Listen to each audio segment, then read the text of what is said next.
bans, which is one, the true, and I think most probably talagang ibaba nila dapat yung essentials like the Kaja. They should not really let members of Punishers have this Kaja, or else this might be a potential sweep. But again, makita natin kung with them banning that Kaja, would that mean bibigay nila ang Your Esmeralda? team is Because banned. Pacbet's Esmeralda was doing so well. Kaya niyang i-burn kung ano yung health ng Harith kanina. So we'll have to see. And steal the shields. Yes, and steal and absorb the shield. That's the key, steal in the shields. Ladies and gentlemen, ito na ang Punishers ang nagban ng Kaja. That gives the Emperors a little bit of leeway. This gives them a chance to ban out the Lunox from Pacbet, even maybe the Esmeralda if they Or were Harith. so threatened from the last game, or the Harith, or even Zapnu's Claude. Oh, But looks instead, like. they are gonna go for the Diggy. Medyo napikon sila sa Diggy ni Chakno kanina. Which is understandable dahil lagi silang nahuhuli ng reverse time ni Chakno kanina. Kaya talagang hindi, okay, sige, tama na. Let's not put this bird into play. But the Leo Morda will be locked in by Punishers. Seeing talaga with our previous stats kanina, talagang hindi natin kailangan i-doubt the Leomord powers ang meron ng Punishers dito. Here we see them pick up the Leomord, so they're going to be taking that away from Arbe. And it is going to go on May, their off-laner. On the other side though, it's the Emperors. Ang sagot naman nila, sige, sabi nyo malalambot yung lineups namin. Ito, double tank. Let's get it on. Mamaya na yung core. Marami naman choices. We are gonna go for the Minotaur here and the Akai. I'm guessing this is gonna go on Mr. V and Kram. Yes. It's the cow and the panda. There's a zoo in here. There's a zoo in here indeed. Pero Zoo. syempre take note, the Claude is up for grabs, ladies and gents. At the Harith and the Lunox, very, very open for the side of Suha Execration Ooh, Punishers. You're right. It could be it And could a be Claude. Claude and Lunox. Pwedeng Claude Lunox Oo. kasi ang sarap man tunaw ngayon, no? Totoo. At nakikita Look at this. natin, since they go and opted for that double tank, of course they need someone to burn them. And one of which is very effective is... Oh! Looks Your like team is I picking. will be going back on my word because they are going for that Franco. Maybe for the second phase, doon nila pipiliin kung sino ang kanilang ipapang-burn. Okay, I like this because they're leaving the Your Esmeralda team is open. banned. Yes. And I think they just let the Emperors walk into their trap. Sige, sabi nila, sige, get the Harith. We'll go ahead, get Esmeralda again. Kung Yes. mag-Athena's shield yung mga tanke ninyo, kukunin ko pa rin yan. I'll absorb it. Yes. Pacbet is gonna take it. Because it's going to be in the favor of the Esmeralda right there. Kasi we already know na may absorbing power sa Esme. So, but look at the third ban for the side of Punishers though. It's going to be the Aldo. I think they're just trying to protect Zapnu here. Yes. They are going to block the Aljos. It has been seen, ladies and gentlemen, nangyari na. The Arbe Aldos. Nakita na natin to. Napanood ko na yung stream ni Arbe. Na-witness na natin to Oo, eh. nangyari na sa The Nationals yun. And here we go! Oho! Sabi ng Emperors, kala nyo, may isa nyo kami. Ah. We're gonna take your Esmeralda, Pacbet. You are not gonna take her shields. I think We are gonna be like a rock right here even though we don't have the grok. they'll let it stay. They'll let it stay. They are going to let this stick, and they'll pick up the Your Granger. team is picking. And so far, maganda yung nagiging lineup ng Happy Feet Emperors right here. But syempre, to actually deny this Granger, they will be opting for this Lolita pick. And currently hovering, mukhang makakakita na naman tayo muli ng isang Kagura. But na change, it's going to be the Kadita pick. So that's Kadita on Pacbet. We've Mukha seen pala, this oh. before. It's the alley-oop. Tawag natin dito alley-oop. Alley-oop. It's the Franco Yes. with the Kadira. Your team Yes. We've is seen picking. Signal Ultra Warriors do this before, and it's very lethal. They're able to set fights where they want. And again, pwede natin makita dito yung 4-1 split ng Punishers. Pwedeng iwan nila si May, or pwede rin nilang hayaan si Zapnu na mag-farm. But on the side of Happy Feet Emperors though, napaka-solid ng lineup nila. If they are going to lock in, okay, nilock in na nila yung Thamus, it means they have solid defense. They can actually go for initiation with the follow-up of the Harith and at the same time with the Granger's crit.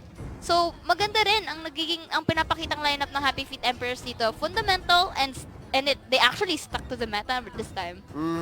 Medyo kulang lang ng damage output if they are gonna go for the 4-1 split. Yep. So I really like, if we're gonna go look at it that way, if you're going for the final strategy, I would side for the Punishers here. Pero yun nga, the Emperors have heard what we said. Our opinions have been put to heart. Yes, And our sabi nila, prayers have been heard. oh, sabi nila, you know what, sige, we're gonna stick with the meta here. We're gonna go for the fundamentals and we're gonna build a foundation. Constitution muna. They're gonna make themselves a little tougher and they are gonna give themselves a chance to go head-to-head and get better team fights. Kanina kasi medyo kulang sila sa team fight kasi ang lambot. Ang lambot. Medyo they lack that tankiness and the survivability in that battlefield. Pero nakikita natin dito ang members ng Suha Execration Punishers mukhang medyo chill at the same time seryoso because they know that this can be their potential match point. And for the side naman ng Emperors, looking sly and very happy because they're happy feet. De joke.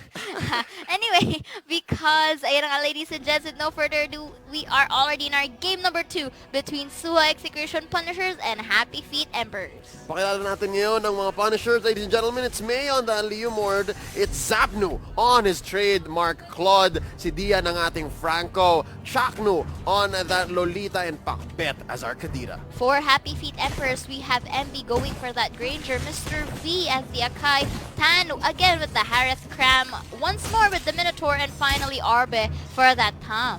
In their last series against each other, once again, that was on July the 4th, earlier this year.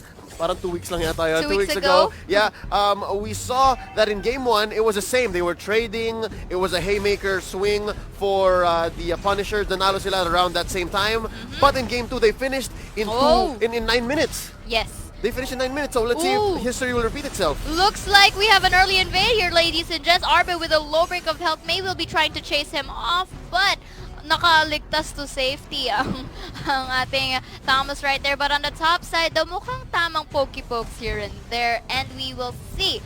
Mukhang traditional naman kasi ginagawa nila eh. More on lane fundamentals here. So far, we are not yet seeing so much action. But maganda rin ang nakikita kong prioritization for Punishers right here. Because of that invade, hindi malinis ang switch na naganap para sa Punishers. I saw what they're trying to do there. They tried to go for the switch. Instead, it's more of the Emperors who got it. And hitting level 4 first is gonna be Tan, their mid laner, and sumunod lang ng konti ang Punishers. Kaya may lamang ng 200 gold dito ang Emperors. But it won't stop Punishers from actually having this potential pick-off right here. And mukhang medyo mag-isa dito si Zapnu. Oops, Chakno here. Rescuing and actually aiding his friend to the rescue for a potential pickup. But members, tatlo dito sa ating top side. At the hook na si ating Granger right here, and Leomord goes for that first blood. May just pull in the trigger on that Phantom Steed. Hindi niya kinailangan pero ginawa niya anyways. Just in case daw, just in case. It's better to be safe than sorry. And they're going for the turtle take here. Oh, mukhang napazaman for si ating Harith right here. Kadita going for that Breath of the Ocean. And mukhang mamiminoan Fury ang dalawang members ng Punishers right here. And Thomas, of course, going for that kill. And the remaining members has no choice but actually go back. Dian here though providing vision dito sa ating turtle side, pero mukhang hindi na niya maaagaw to. That's beautiful. Cram's Minoan Fury was just so perfect.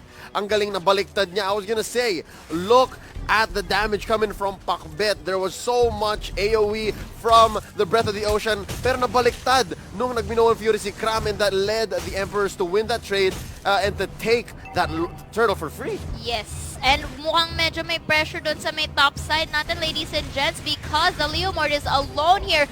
Cram just shoving him away para ma-push. But the Franco here goes for his ult on Cram na Breath of the Ocean. At napatay na ni Leomord with the help of his mighty sword. Pero it may be a good trade, but not as much because we are seeing na medyo humahabol ang members ng Happy Feet Emperors dito. I like, instead of going for the 4-1, ang ginagawa dito ng Punishers, they are instead going to go for the safe route and just get Chakno Mask, have Zapnu pick up all the XP, all the gold, and then play from there. Medyo babysit style. Yes, medyo spoon feeding kasi it's really essential because the Claude here is one of their core. And talagang it's natural to give your core the resources. But meanwhile, for the side of Punishers, 3-2 dito sa ating gitna. Pinaprioritize nila yung mid, pero wala ng minions with the help of Tan and Minotaur right there. Kaya hindi nila natuloy ang kanilang potential turret. Here we see Cram just trying to manage his rage. Meron siyang anger management.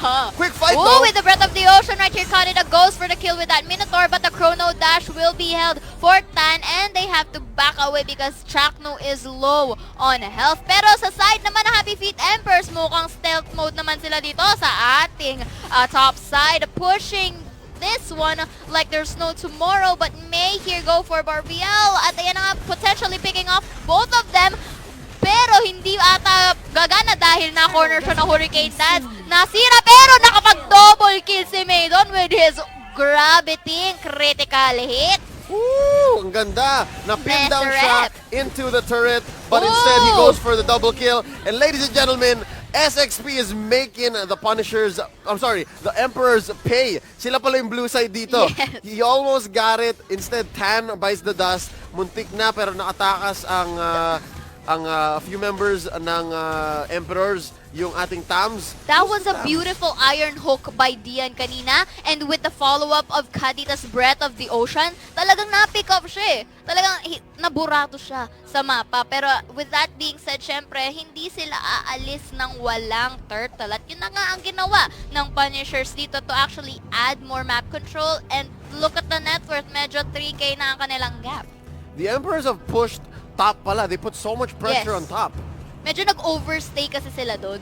Kaya ang nangyari, medyo nautakan sila ng Leomord doon. But here on the bottom side, though, still focused here, medyo more members ng Happy Feet Emperors ang nandun. Of course, pine-prevent lang naman nila makuha ang kanilang blue dito eh. Oh, but Marvier will be Iron Hook and goes for the killing spree with that Kadita Minoan Fear will be used. But will this be enough to actually kill Zapno here? Pero hindi, yan ang Blazing Duet killing the Granger here, pero hindi pa sila nagtatapos. Chrono Dash goes for Tan.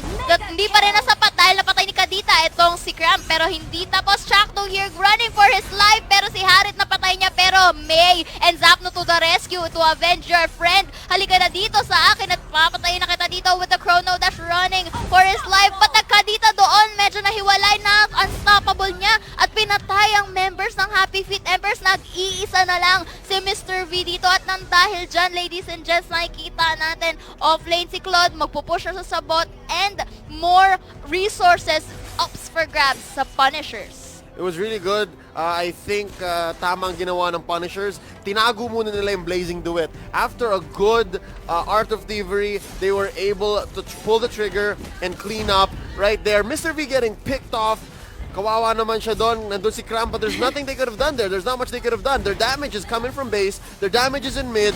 And Cram just using this Minoan Fury to try and defend. But he's the instead. Iron Hook though, ladies and gents, makukuha niya si Minotaur here, and the Claude will be going for that free hitting and goes for that killing spree. Nakikita natin dito na napakaganda ng hooks and his stuns done by Dian dito, and syempre hindi pa rin sila lalayas dyan dahil kukunin na nila ang final turtle. This is, the last turtle of the game. Ang susunod dyan, si Lord, in about 2 minutes time. Mamang-mama dito si Chakno. Kanina pa siya, patambay-tambay lang. Asking people to face check into their lineup, and they're not afraid because as we can see here, Zapno is such a mobile hero. Dian getting Mr. V once more. Pero syempre, they have to disengage. But the Blazing Duet will be going for Zapno here. And of course, syempre, tamang balik lang dahil medyo na-tower dive ako ng sobra. But another Iron Hook at nakuha tong si Cram. Pero syempre, walang follow-up dahil may Torre pa sa gitna. So they have no choice but to back. But the Minoan Fury will be used and the knockups will be there. Pero they will be picking up and cleaning up the members of Happy Feet Emperors one by one. Grabe, at ayan na nga, hindi pa rin nagtatapos because of Franco here successfully stunned Harith here, and no to avail. Minotaur is the one standing here, will be able to defend Percy Granger. Nick of the time, medyo nakapag-respond siya, but it's not enough because na-push na at na-expose ang ating base from the bottom, and of course dito naman sa gitna. I was saying, Zapnu here, the more mobile marksman, the more mobile carry. Kaya okay lang na nagpa-farm siya sa jungle, mag-i-initiate si Dian, hahabol na lang siya, BMI in, Art of Thievery, Blazing Duet, kayang-kaya nila yun. And that's what they've been doing for the past few minutes. Yes. Kaya nabibigla yung Emperors, kaya natitira sa kanila, okay, I guess we have a tank and a core. What do we do? Na-pick off na si Mr. V, na-pick off na si Cram. What do we do? And that's what's been happening. That's what's led And to the another mid iron and bottom. hook will be done here by Dian. And of course, the Claude will be going for another free hit right here. Si Chakto nakikita natin dito, Ops, I will just stay here pretending to be AFK. But no, Dian is here for the iron hook. Kaya nga Blazing Duet will be used by Zapnu. Pero medyo na low on health dahil walang sagot sa kanyang Blazing Duet. But ladies and gents, mukhang exposed na ang ating base for the side of Happy Feet Emperors right here. Pa simpleng pinupush ni May ang remaining turret nila. And of course,